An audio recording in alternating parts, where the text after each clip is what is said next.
when did you first become interested in Russia, and then how did you end up there? And then we can talk about that experience. 1975. I was taking Russian literature and the Russian language studies at the University of Arizona. And in 1975, at the end of the year, I applied. I didn't have any money, so I applied for a grant to go to the former Soviet Union. Wow. And that was the time that they were taking you to, to Kyiv, to St. Petersburg and Moscow, and it was 6 weeks. And so what happened is I couldn't go because I could only borrow so much money, and the grant wasn't a grant; it was a loan. And I was already borrowed out to the max, so I couldn't go. So I kind of just continued to study some Russian literature. The language program only went 2 years, so that was it. And then I moved on, and honestly never looked back, but never forgot "Как вы поживаете?" So like one of those things, it was so hard to get it that you never forget it. Right. So, it's like learning to say "Здравствуйте" the first time. Right? Any culture that has one of the most difficult pronouncing words as its greetings, "Здравствуйте," is, you've got to give them credit, frankly. Yes, absolutely. Yeah. So anyway, Russia didn't even come up again until Jim started, doing some work in former Soviet Union and nuclear plants and all, and then how he explained that already, how the opportunity developed, and I said, sure, I'm game. And so he went on an initial look-see and came back, and I'll never forget, because I said, so, well, he said, it's different. It is. So anyway, I decided it's fine. Just packed up and went over and started a new life. We sold our home, sold everything, and moved. Wow. And you made a conscious decision to move into a neighborhood rather than a expat community. Yes. Is that right? Yes, we did. Yeah. We really wanted to live, just live in a decent place, but not in a compound. Yeah. And the real estate market was totally not. This was 95, so the real estate market was not formed, at all. And right. And the people who were showing you properties had never seen them, so they didn't know that. Oh, here's your door, but there's trash bin that's all overflowing all over the place. It was pretty tough. But when we met the former general, who was the inhabitant, the owner of our first apartment, we felt comfortable with him as a person. And so that's where we lived for the first time. Just out of curiosity, who showed you that apartment? Was it an American or an expat real estate? How did you find that? That particular one was a referral from Jim's driver at the time. He knew a woman who was setting expatriates up in apartments. Because he was a driver, right? He was linked in with expatriates, so he could bring her clients. I see. So that's how that worked. I see. Wow, that's interesting. Yeah, everything is networked in Russia, right? So it is. Yeah. And our skills, our language skills were, Jim's were more developed than mine because he had taken the full Harvard 3-year extension program. I took 6 months when it became clear that this might be a direction we're going to take in our lives. Right. So Right. my skills were really pathetic. And I remember, meeting with other expats when we got there, and one guy, oh, I've been here 4 years, and he was still on the first list of words that his instructor had given to him. And I said, oh my gosh, this is going to be another project, finding, an instructor of Right. the Russian language. So I did. I found a linguist of the Russian language, a Russian lady that didn't speak English. So she Ah, kind of taught me like you teach a baby. right.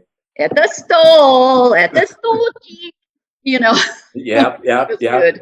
yeah, Yeah. yeah. But you probably learned faster as a result, I would assume. I think so. And of course, living there, Yeah, you don't have an excuse to not speak except for your own timidity. right. And I'll never forget. I'm considered a fluent non-native speaker. I worked in the language. I worked for a Russian company eventually. Yeah, And I type, I can look at a legal contract, say, no, that's not what we agreed to. right. So I got to that level of proficiency, but I'll never forget, we were out at Moscow Country Club, and this woman, she'd been there for 5 years. She said, oh, I wish I, could speak Russian. And I said, well, why can't you? And she said, well, I just don't have anybody to speak it with. Everybody around me wants to speak English. And that just floored me. And I Yeah, know you get that. I right. mean, there are Yeah, 11 million people around you, for crying right, out loud. right. Yeah, So yeah, yeah, yeah. you want to speak Well, it. and yeah, and I think adults don't like to make mistakes and sound stupid. So that's also something that you have to get over with trying to speak a language like this. So One um, of Jim's colleagues at Deloitte, he was a Russian, perfectly fluent in the Queen's English. And he said to me when we first got there, Vladimir said, Kim, we don't have time for you to sit and go over it in your head and get it grammatically correct. Blurt it out. yeah, So, right, so, right, right. Did you get to the point where you could write in Russian? oh, absolutely. Yeah. Oh, Oh, good. yeah, I had to write. Yeah. I taught in Russian. Fantastic.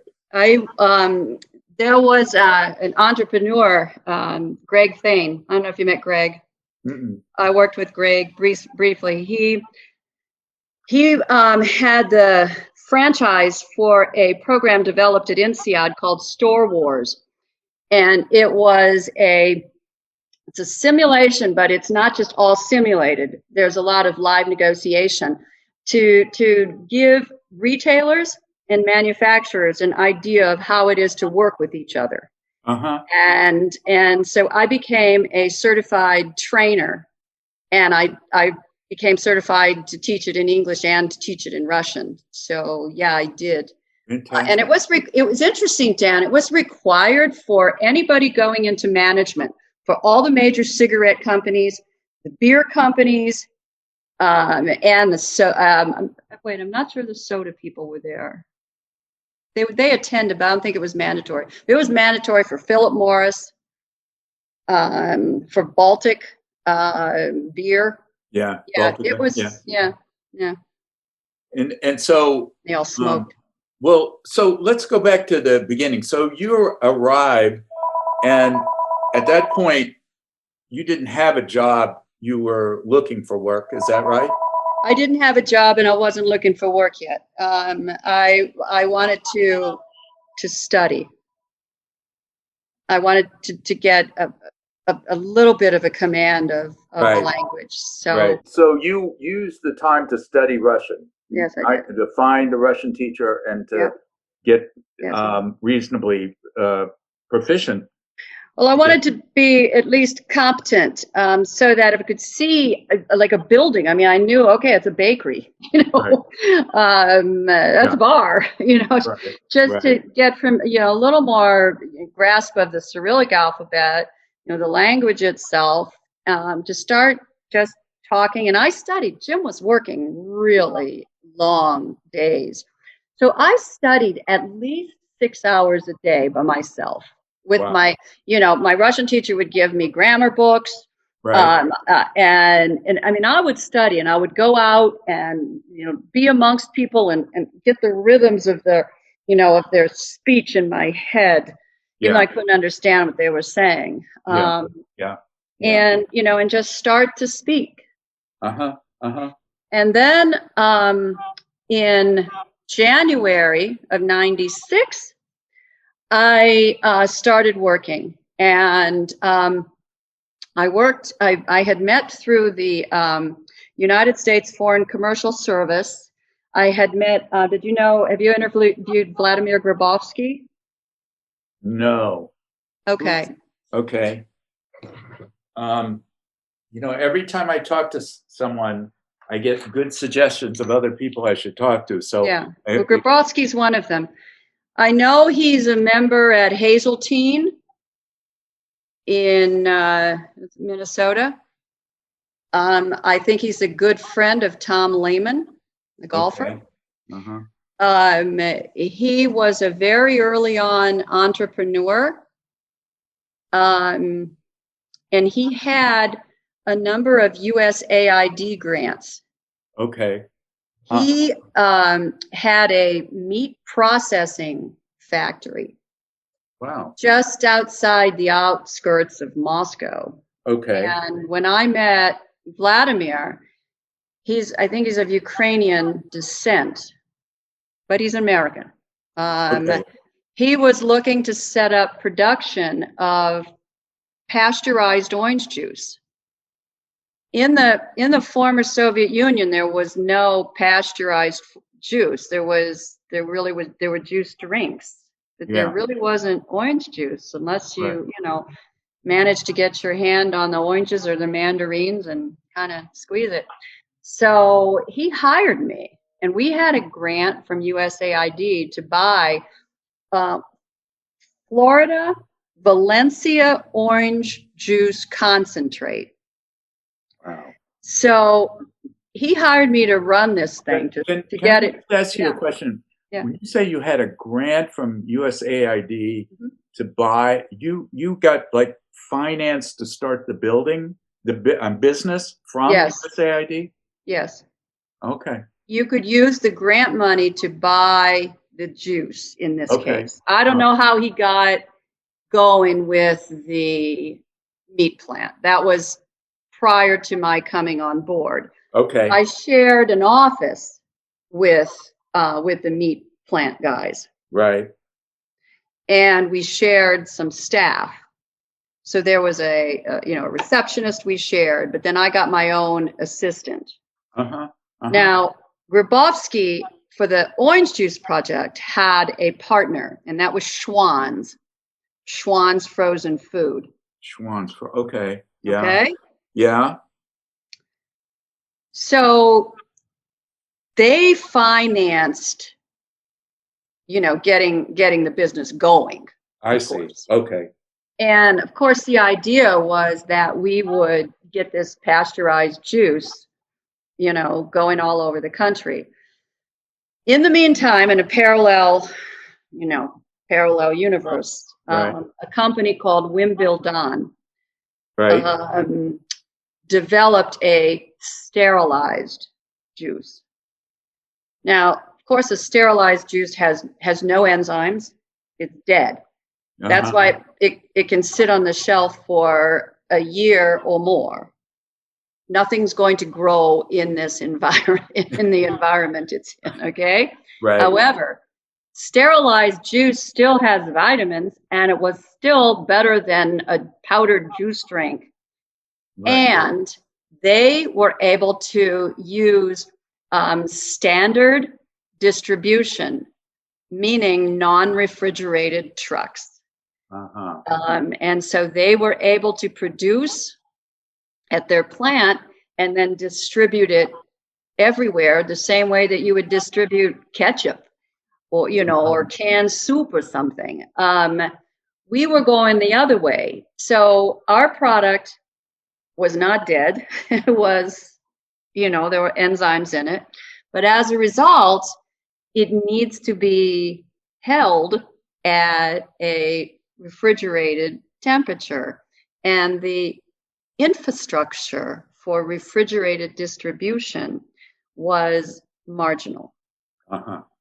So it became known to us really early on that we would have to produce in a large number of plants and have the product distributed with the milk. We did get the first authorization of pasteurized juice product. We got that, right? Which was pretty exciting. So you had to get the ministry to certify. In the government, yes, yeah. We did. And so that was an incredible process. Yeah. We were able to get a 2-week shelf life on it. After that, it would blow up because what would happen is that we produced we got production going in two plants. Okay, yeah. One was in Podolsk, which is about 50 kilometers south of, maybe 30 kilometers south. I don't know, I always took the train. Yeah. South of Moscow. And there we produced in a quart size, liter size actually, gable top, you pull it back. Yeah. That was amazing. The second plant was further down in a town or a city called Serpikov. And in Serpikov, we produced in these little polyethylene bags. And interestingly, if you did surveys of people, they thought that whatever you would buy in these ethylene bags was fresh. So the perception was good. And our bags actually cost less than a can of Coke, to sell. But they did blow up, and the distribution was not always refrigerated, and then the bacteria and everything was in there would blow up. So what happened is Grabowski and Schwanz decided that with the competition from Wimbledon, that it wasn't going to make sense. Yeah. I did hear, however, that the knowledge that we imparted to those plants stayed with them, and that they did end up continuing to produce juice for the local people there, which is really great. Really? Yeah. Probably, yeah. But they weren't importing orange juice. They were probably not Florida Valencia juice. No, right. They were probably getting their concentrate from somewhere else. Right. Yeah. Huh. But the knowledge that they got of the product development and packaging and so on was sufficient for them to then continue on. From what I understood, they continued. So at least for a period of time. I don't know how long. How long were you? Did it take for that project to go its course? That took a year and a half. A year and a half. Wow. Okay. And I'm sure it was a lot of ups and downs during that period of time. It was a really strange time. If you think of the time from 90, the beginning of 96 through the middle of 97, because that brings you almost to the crisis time. Right. So anyway, do you have memories from the Yeltsin election? Was that part of your frame of reference, or was it something in the background? That was in the 96 election. That of course it was there. Yeah. But I don't think I have anything special to offer about that. Yeah. No. I was busy working. Right. Yeah. No, I understand that. I think that for some businesses it was critical. In finance, it was critical, but in others, it was background noise. It was nothing for us. Yeah. Okay. So where did you go from orange juice? I'm trying to think, because I think I went to work with another, not Coopers and Lybrand. That was later. Another company that had gotten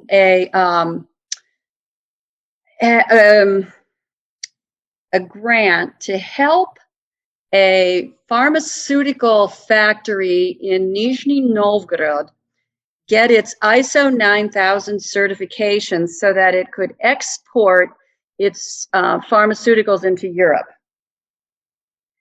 Wow. And the part that I was working on, and I may have to do the research and get the name of the consulting or the consulting company. Uh-huh. I'm just gonna make a note here, consulting on niche farm. Because it was an acronym and I don't remember it. Right. So we had a small part of it. Our responsibility was to straighten out the distribution and the sales arms of the company. And in fact, we ended up, they were doing much of the same thing that happens in companies. They do the same sorts of things, and then one doesn't know what the other's doing. So we just looked at what they were doing and then helped them to separate out pure distribution function and pure sales function, and then figure out where they should overlap in order to free up some labor. There was another German team in there working on production. Okay. Standardization of the production. So right. So this was we were kind of auxiliary. A Soviet enterprise that was making a transition to okay. Yeah, they wanted to import, they wanted to export not just to India, but they wanted to export into Europe, and in order to be able to do that, they needed the ISO 9000 certification. So that was a 9-month project, and I think it was after that I went to work for Korn Ferry. Yeah, it was. So I was working for Korn Ferry when the crisis hit in 1998. Okay. So that fills in that one gap there. Yeah. And what happened when the crisis hit? Nothing good. Yeah. There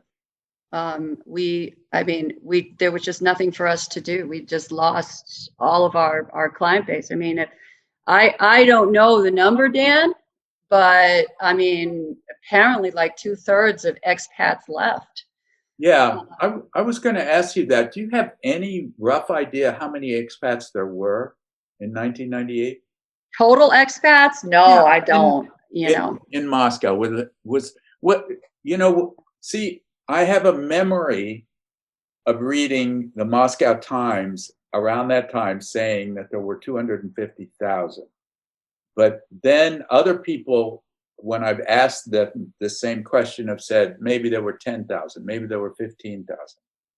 But so I haven't been able to find any. There were more than 10 or 15,000, because we were members of Moscow Country Club at the time, and the membership at Moscow Country Club was about a third Russian, like Asian, and then everybody else. Yeah. And I mean, there were a lot of Japanese, Korean business professionals in town, and and their families too. And then people from all over Europe. I mean, Finland was heavily represented. Germany. Yeah. I mean, they were much more represented than the U.S. We were in the minority. Yeah. So I don't know. I don't have a number. I know the first time I went to, I ended up eventually working for a British retailer that we ended up quite an operation in Russia. But I remember that when I went to England, they said that there were 250,000 Russians living in London. So okay. Yeah.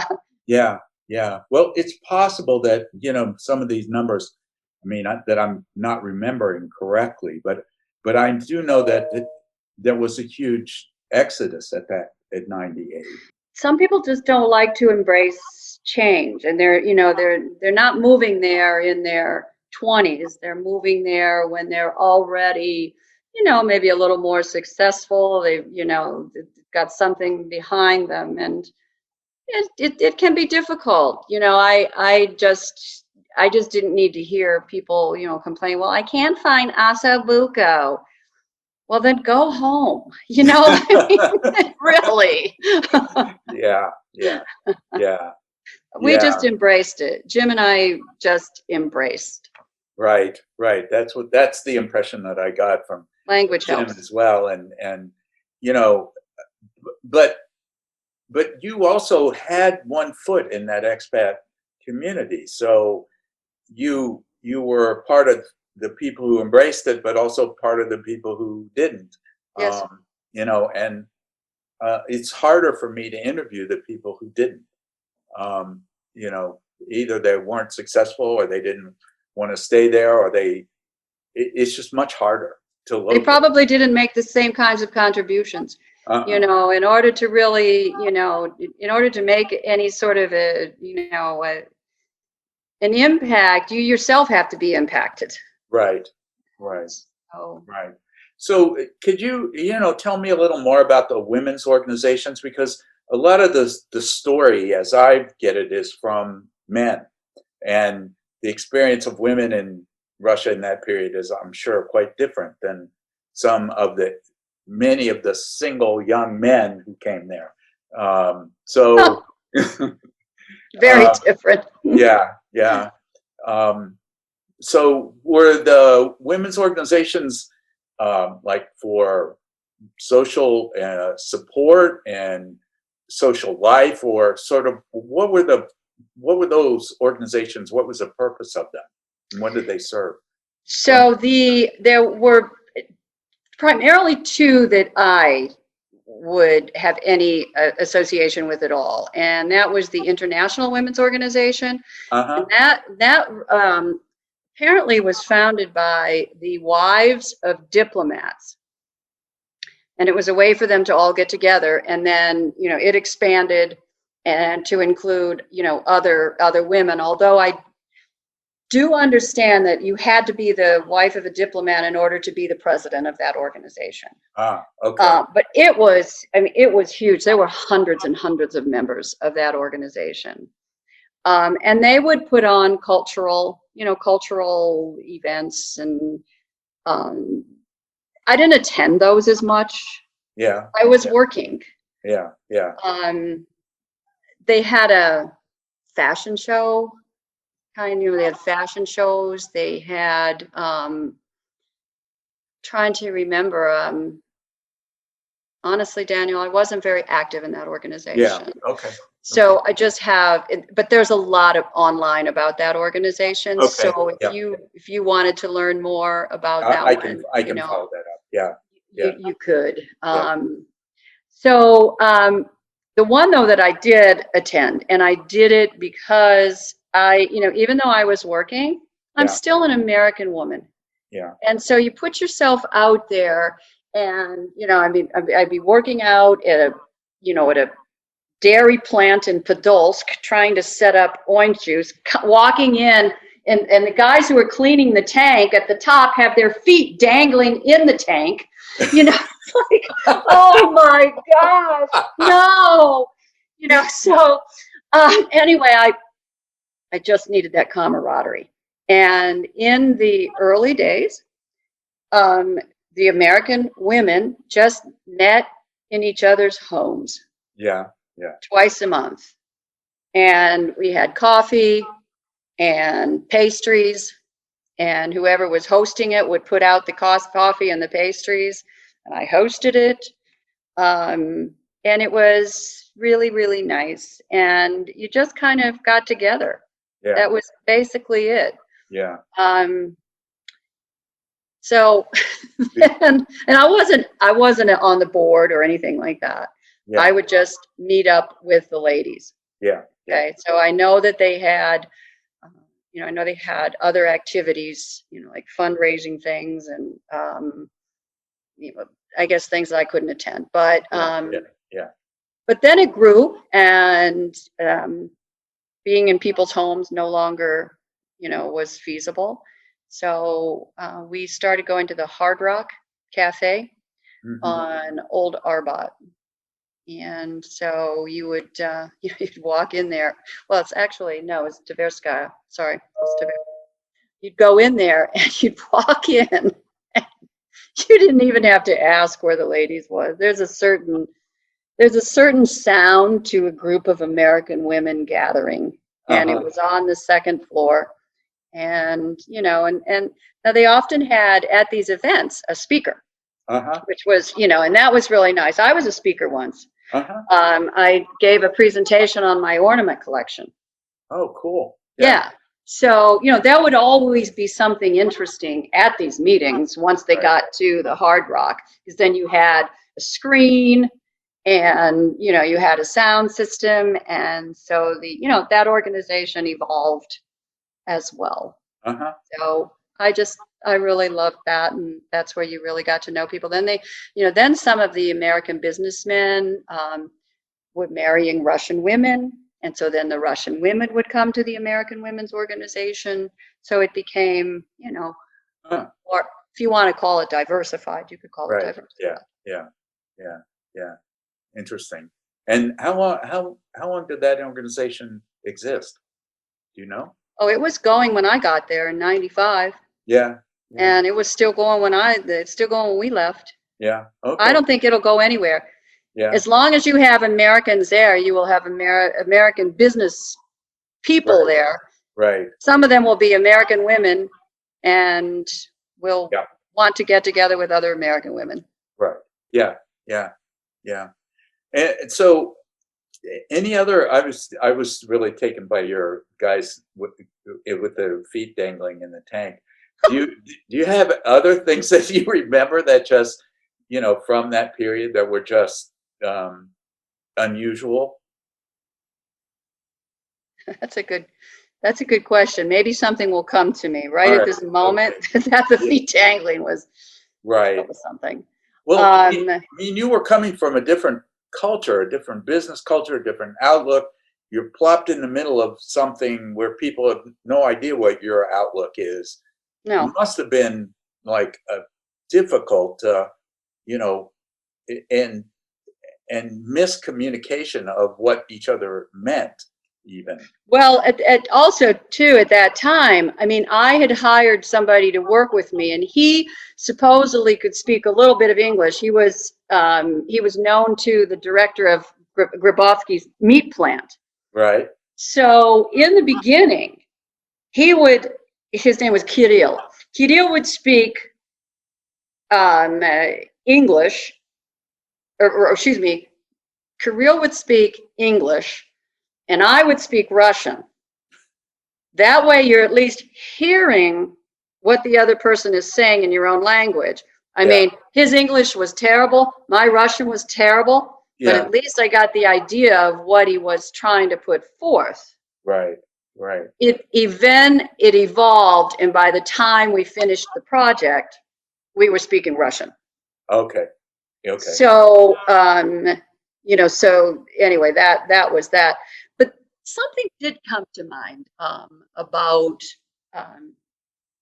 skill sets. So I was on the Consumer Goods Committee of the American Chamber of Commerce. And I happened to meet a representative from DuPont. And he had said that he was working with this Russian manufacturer of fitness wear. And he said he thought that they were at this inflection point where they could use some assistance. So he put us in contact.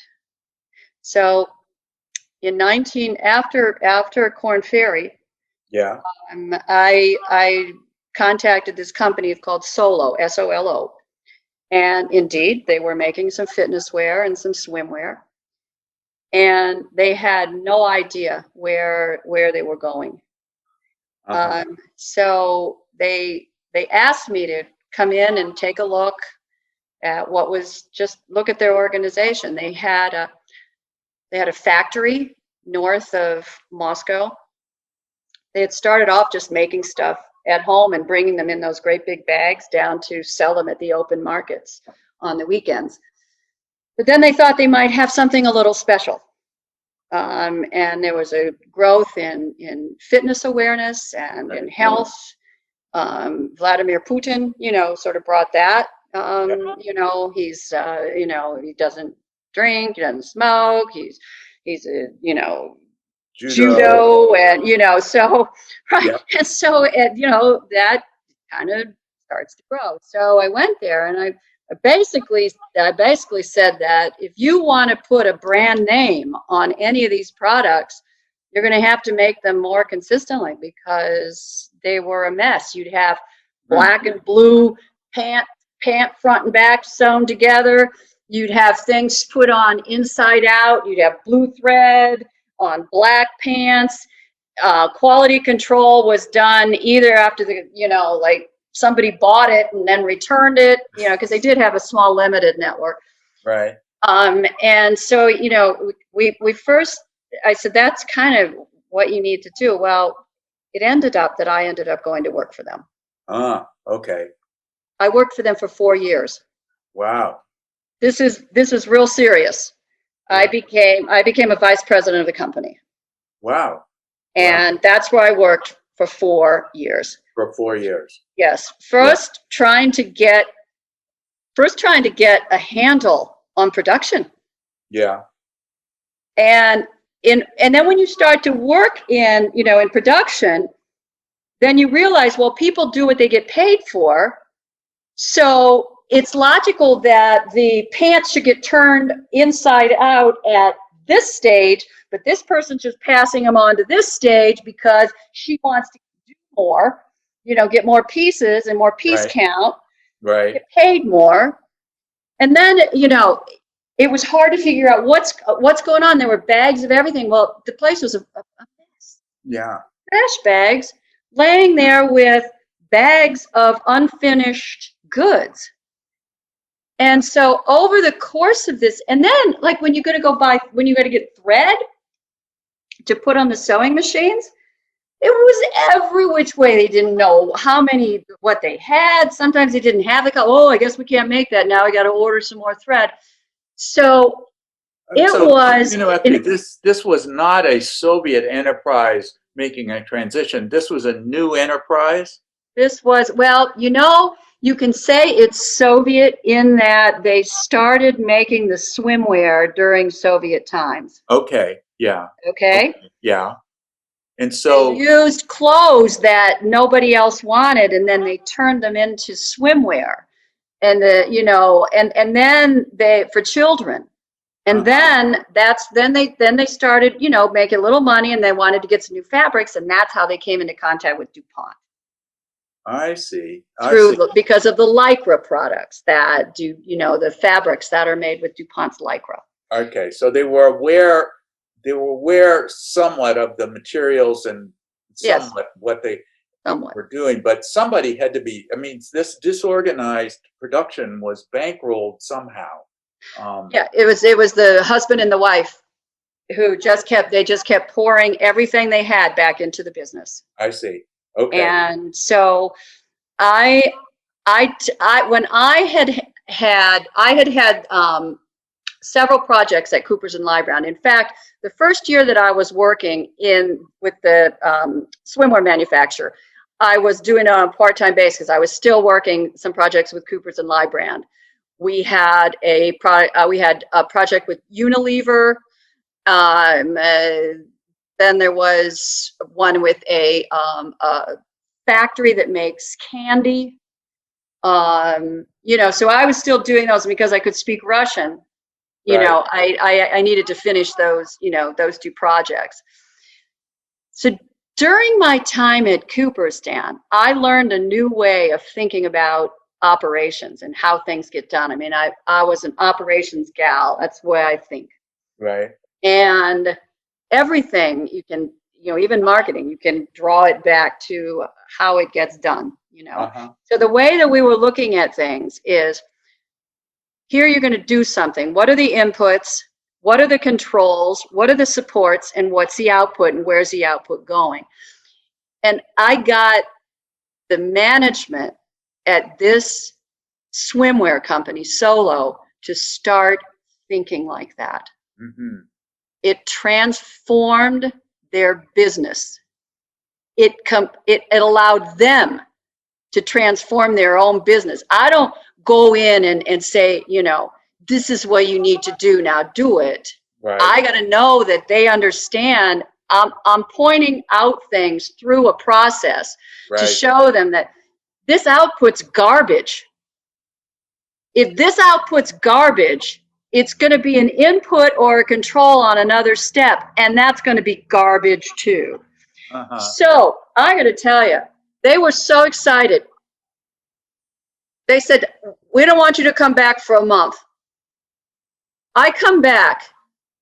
The entire sewing floor, I got goosebumps. The entire sewing floor is cleaned up. In the hallway, they had shelves where they had all of their, you know, like tags and zippers and threads, everything completely color-coded and labeled. Wow. It was amazing. And then the other big change that they made is when a seamstress would go in to start working, she'd have to go out and get her thread and thread the machine. You know, it was taking, well, about 37 minutes. Okay. Yeah. So it's pretty simple. You just start asking questions like, okay, can somebody else thread? Yeah. Yeah. Do you need any special skills for that? No. Can somebody else clean the area? Yes. Can somebody set up what she has to do, her instructions, so that she doesn't have to go find the supervisor to get her instructions and then look and see what she's going to do? Yeah. Can anybody else stitch these pants together? Oh no, only she can do that. I said, okay, there you go. All of a sudden now the seamstress comes in, she's ready to go. She starts sewing because she's a skilled worker. Right. You know, so. Yeah, and she's happy because her piecework goes up, right? Yes. Yeah. Although we got rid of that system. Yeah. And we moved towards a more of a reward by the overall, they added a second shift. So it was overall output. And then we also established, you know, new management trainees, you know, other ways to give people, you know, opportunity and pride. And so I had heard from the former, from the owners, right, that they got a contract. This was quite a few years ago, after I had left. They were so excited because they think about everything that way in the process. Right. They got a contract to produce children's swimwear for Metro Cash and Carry. Wow. That's the Costco of Europe. Right. So, you know, I mean, that is like really cool. Right. Yeah. And so what you brought to them was a business process understanding that you got from Cooper's and from your own experience. Yes. And allowed them to take their entrepreneurial drive and focus it in a new way.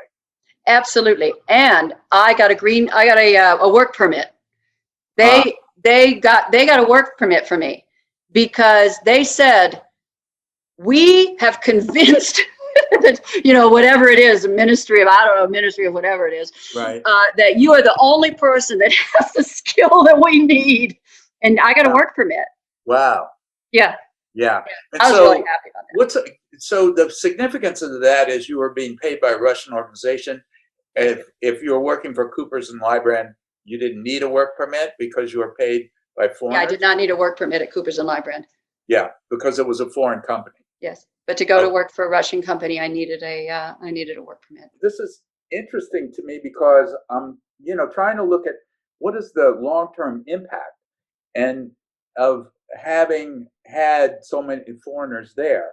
Clearly, you've had an impact in terms of because it was a set of skills that they needed, that allowed them to then do what they're doing now as a Russian enterprise.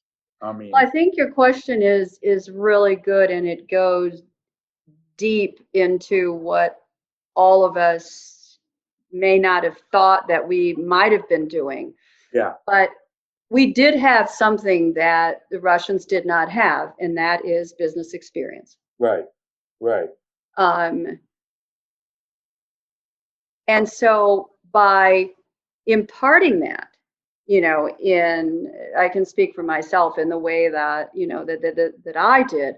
I mean, we would spend hours over these diagrams of inputs, outputs, controls, and this, and I mean, arguing, and it was so heated, and some people were just walking out, this is, bad. It was really difficult at times. Yeah. Yeah. Really, really difficult. Right. Right. But that company then embraced that way of thinking. It was actually really progressive too, because it was brand new at Cooperson Library, and I was part of the pilot of this way of thinking. Yeah. And I wasn't even a full-time Cooper's and Library person. I was a contract worker primarily when they had, Russian companies. But then they merged with Price Waterhouse too. That did change a few things. But in any case, finished out those projects. To go back, so they have this knowledge. They use it. They use it to improve their business. They use it to improve their business processes. Okay. Then they are able to export. So the whole perception of Russian production is in some way elevated and shifted. Right. And so, it's all kind of building up from the bottom, but yeah. So and when they started exporting only a few years ago, is that what you're saying? Yeah, and I wasn't, well, no, much more than that. I was still in Philadelphia. So,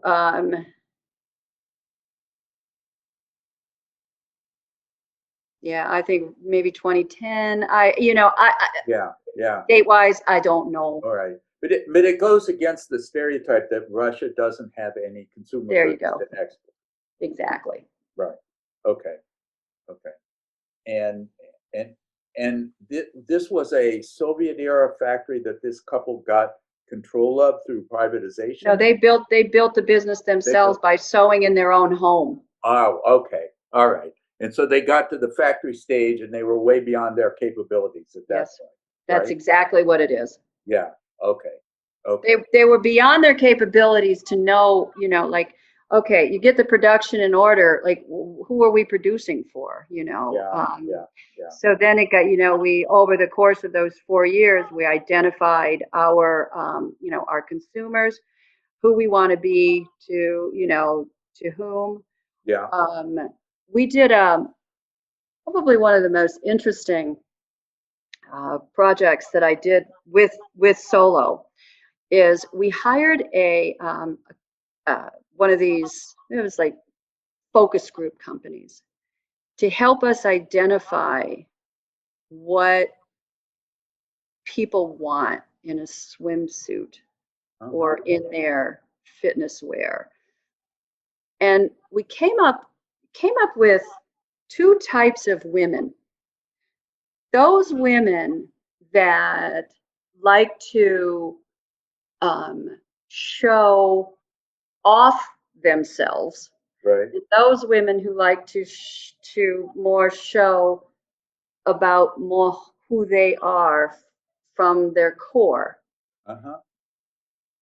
And it's a difficult thing to grasp, but like, say for example, we had one, they hired a new designer and she was putting all these doodads on everything. There it is. Women who like to attract attention to themselves, or women who like to just simply, express themselves. Okay. Right. And there's a difference. There's a fine line, because a lot of women who say they are just expressing themselves, even though they're really attracting attention to themselves. And so it helped guide our design process. Yeah. Because you got to produce, you got to design, you got to distribute, you got to market, Yeah. So it helped with design because we got rid of all the doodads. You know, we did. Yeah. Yeah. And yeah, so just a little simple. Right. So how did you develop your distribution? You were distributing to retailers or to Well, wholesalers? we were distributing to one major retailer, which was Sportmaster, was in Philadelphia. I mean, Philadelphia, excuse me, Moscow. Yes, Um, I remember that name. Yeah. yep, yep, Sportmaster was there, and we distributed to them directly. Yeah. Um, but for the rest of Russia, Yeah. we had distributors. So I spent some time out in Novosibirsk. You were talking Yeah. about Novosibirsk Right. because we had a distributor out there, I see. and and then that distributor had sub distributors that Right. covered the cities around Novosibirsk. And did you develop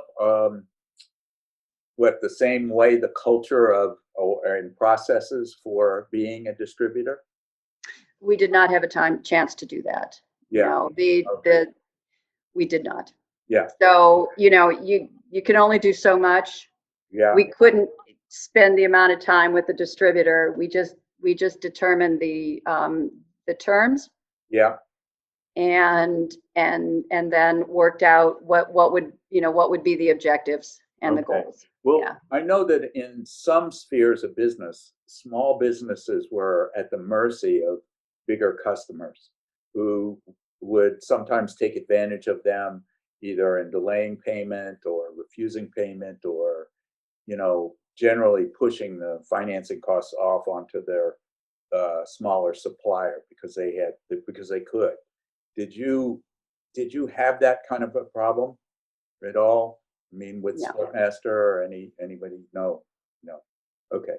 So those relationships were relatively smooth once you sorted out your internal processes. Yes. Okay. Okay. And is Solo a unicorn or a one-off, or are there lots Just a of other solo. solos? No, there may be other solos. There's a cup company called Solo. No, I But mean, no, in in terms of the process, I mean, that they went through. Are there other companies that you think learned this, either through not them, you necessarily mean? your methodology, but sorted themselves out in the consumer sphere to make, uh, compatible uh, uh, goods, competitive goods? I'm not sure I understand Okay, the so you question. helped this company to transform themselves Yes. into a company that standardized their production, Mhm. understood their market, was able to sell into that market and be Mhm. competitive. Yes. Are they unique in that transformation, or do you know of other companies who made a similar transformation? Um, I am sure that Russia is replete with stories of companies that have made transformations. Um, but in the fitness and swimwear, yeah, I know there was other competition. Yeah, They were developing, in different ways. And then of course there's always international competition. yeah, yeah. So, you've got, and then you also, you've got name brand competition, and then you got no name brand competition. Right, right. So, and there wasn't a whole heck of a lot of loyalty in swimwear. Uh-huh. Right, right. There just wasn't. It just wasn't. Yeah, No, there just wasn't. yeah. Did you You have had to have a Chinese? nice swimsuit on on the rack, and it Right. had to, it had to appeal. Yeah. So the brand didn't sell it. It did not. No. Did you have Turkish competition, Chinese competition? I don't specifically remember Turkish, but I definitely remember Chinese competition. Yeah. Okay. Okay. Um, would you say this experience was like, the most memorable for you in your It business was career there? it was one of them. I Yeah. also had a I also had, I mean, every experience I had was wonderful. because honestly, I'm not kidding you on that. Yeah. The one that I had after Solo, I went to Right. work for Monsoon. Do you know the company Monsoon? No. It's a, do you know here in the United States, there's a retailer called Anthropology. Yeah. Monsoon is the predecessor to Anthropology. Oh, It's a okay. British company. They have two brands. They have Monsoon and they have Accessorize. Okay. And I had a little tiny, after I finished with Solo, Yeah. I had a very brief period of time with Saatchi and Saatchi. They wanted to open a division called Saatchi and Saatchi X. Now that's Saatchi and Saatchi X is a really interesting business. I'd never even heard of it. But perfect example is, let's take wine. Yeah. When you see a billboard for wine, right? What are people doing? They're standing around, laughing, hugging each other. You know, they've got this beautiful glass of wine in front of them. When somebody goes to the supermarket or Walmart, let's say, for example, and goes to the wine department, you know, they're standing there. Oh my gosh. You know, they're looking at a sea of labels, Right. a sea of prices, you know, and it's such a different decision making, it's such a different experience. So Saatchi and Saatchi X was formed with one company that was trying to help Walmart understand that. Uh-huh. And so Saatchi then wanted to open up Saatchi X places everywhere. So I went to my training at Walmart in Bentonville. Okay. Yeah. And we studied the greeting cards department and the optical department. Okay. And I was, just there for my, for training, but part of training is doing.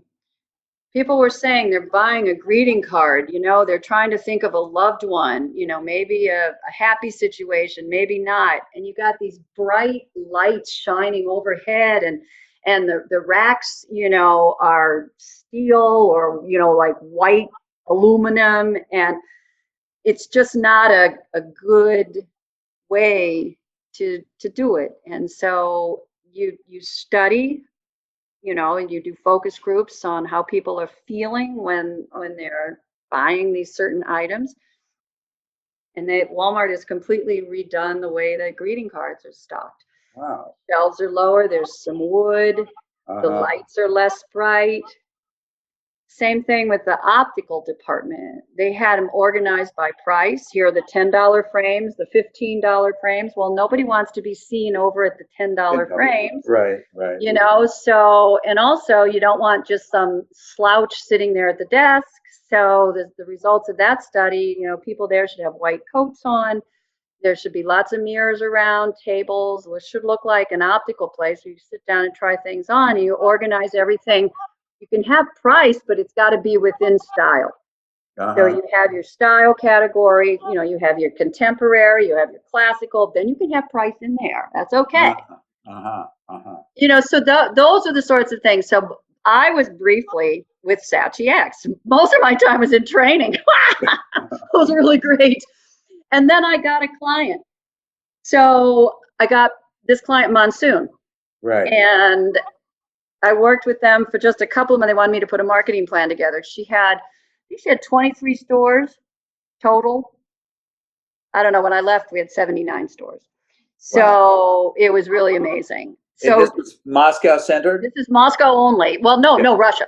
Right. Okay. So we had a store. In the end, we ended up having 23 stores in Moscow. We had 9 in St. Petersburg, a couple in Nizhny Novgorod, Yekaterinburg, Volgograd, Kaliningrad. I mean, they were all over the place. It was really great. Yeah.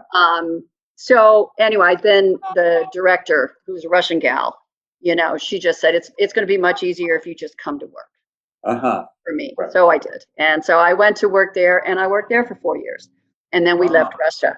Okay. But that was fabulous because we had 500 employees. 496 women and 4 men. They were all in IT. And we were opening these accessory stores. It was Primera, that was the brand that was driving it. We were opening them all over the place. And, we were dealing with the magazines. We had working with Elle Girl, finally, because we felt that we had critical mass, and we had developed a wonderful program for when you do your very first store in a city, how do you get attention, so it was really, really a lot of fun. I had a ball. Yeah. Yeah. I had a lot of respect for the director of that, of the franchise. Where did that director come from? What was her background? She's Russian, but she apparently had been married to an English chap, and so she lived in the UK. Okay. And so when she came back to Russia, she opened the franchise. She was fabulous. I loved working with her. Yeah, yeah. So Natalia Darnell. She brought that outlook or sensibility with her. Yeah. Oh, she did. Yeah. No, she was a great business lady. Yeah. Yeah. And then she's still at it? I think she sold the franchise. From what I had heard, that she sold the stores back to Monsoon, which is kind of always really a nice thing. Yeah, yeah. And then she was starting something else. But I mean, I'm here. It's tough, Right. Yeah. Yeah. As you know. Yes, you're trying to track everybody down. Yeah, it is. It is. It's very tough unless you have some ongoing something, that you need to talk about. It's well, I have the ongoing ornaments, of course. Yeah. So tell me about the ornaments. I know this is a passion of yours. So tell me about them. Well, the ornaments are definitely a passion. We were going to be there. We'd moved there in 95, and then over the 98 holiday, we're going to be there. And so I'm a flea market rat. Yeah. What can I say? And so I went to the flea market, and voila, there are all of these ornaments. Ismailova? Where was the flea market? Ismailova's my favorite place. Yeah. I could show you doodads I have from Ismailova and several rugs from Dagestan. So yes. There you go. Yeah. It's just a grand place. So if you go, there's in the early days, when you would come in the main entrance, over to the right, there would be everybody would have all these boxes and just rags over the box, and then anything from their house that they wanted to sell. It was separate from the souvenirs and the jewelry and the icons and the rugs, completely separate. And so that's where you would see people selling their ornaments. And so and these are homemade ornaments? No, most of them are not. They were made in factories, or what you might call artels. So an artel would be, so some of the ornaments are little cotton figures. I'll use that as an example. Okay. So a little cotton figure of, let's say, a little Uzbek dancer. Okay. Yeah. So the people in the village would go to the factory. They would pick up all the supplies they needed to make that little figure. There would be complete instructions. They would get the cotton batting. They'd get the stick mold. They'd get the mica. They'd get the paints. They'd get any little doodads that needed to be attached. And then they would go home and make these things. And then they would bring them back, and they get paid. So that's how that worked. Then you did have some factories where they would, they were blowing glass. Yeah. And so some of my ornaments are glass, some are cotton, some are wire, some are cardboard, paper mache. Yeah. And they're all, they're New Year's tree ornaments. Yeah, it's a New Year tree. Yeah. Because in 36, that was the first time that they were, the Russians were allowed to celebrate, the Soviets were allowed to celebrate a holiday, and they only returned New Year without Christmas. Huh. Real. That I didn't know. 36. Yeah. So from the time of the revolution until 1936, no holidays? They were not celebrating. There were some military celebrations, Yeah. but nothing religious immediately. I mean, people still manage to celebrate in their homes a little bit, but real quietly. I have this book, this woman, they had a plant downstairs, and they would decorate it during the day, and then they would take the decorations off, just in case they got raided at night or something. Right. So my collection spans from around 1890, when Russians, rich Russians who could afford ornaments from Germany or from one factory in St. Petersburg, started putting them on their trees through through the Revolution, then the dark period, and then the birth of ornament production and the new year from 36 to 40, and then there's a war that interrupted production. They still produced during the war, but they didn't use anything that was strategic. So they made things from, nuts and wire scraps and fabric scraps. And then after 45, then production resumed, and my collection goes through the mid 60s until it became a mass produced thing. And then, then it was no longer interesting for me. Yeah. And how did you date them? And when you bought them, how did you know when they were from? Well, I developed friendships there with some of the other collectors. And so when I was approached by the Museum of Applied Decorative and Folk Art, which is from the video I sent you, that was the CNN video in 2002. In advance of that, I laid out all my ornaments in my living room, and I had two experts in the field, people, Russian historians, come by and help me separate, those things that, either are later in time or that are not considered ornaments at all. And so I was able to do that. And of course, in that process, I'm learning a lot myself. Yeah. And so, so after that, as I was acquiring new items, and then I had another exhibition that was sponsored by IKEA. After that, then I've got a really amazing collection, and it's one of the top 5 in the world. And it is almost all now, with the exception of maybe about 400 items in the Museum of Russian Art's permanent collection. With the exception of 400 items, you kept them. That's only because I couldn't go this year. Yeah. So we've got to get those 400 accessioned this year. Yeah. And then that'll be 100%. And then Jim and I have a mark your calendar. I just got confirmation yesterday. December 16th, we will have a reception commemorating this, and there will be a big exhibition. Okay. And a reception. So you'll. Wow, that would be cool. Yeah. No, I would not keep out anything. Somebody asked, it's interesting. Somebody asked me, well, did you keep the best items? I said, well, why would I do that? I mean, no, I didn't. Right. In fact, the Ministry of Culture, when they gave me permission to take this out of the country, they said to me that they knew I had some items in my collection that other Russian collectors do not have. But boy, they covet them, I can tell you that. Yeah. But she said, we're not going to ask you to purge your collection. We're not going to do it. Yeah, because she said that you've shown that you share. Yeah. Go back and share in the United States and show a positive side of Russia. And so that's exactly what we're doing. The Museum of Russian Art has an exhibition every year.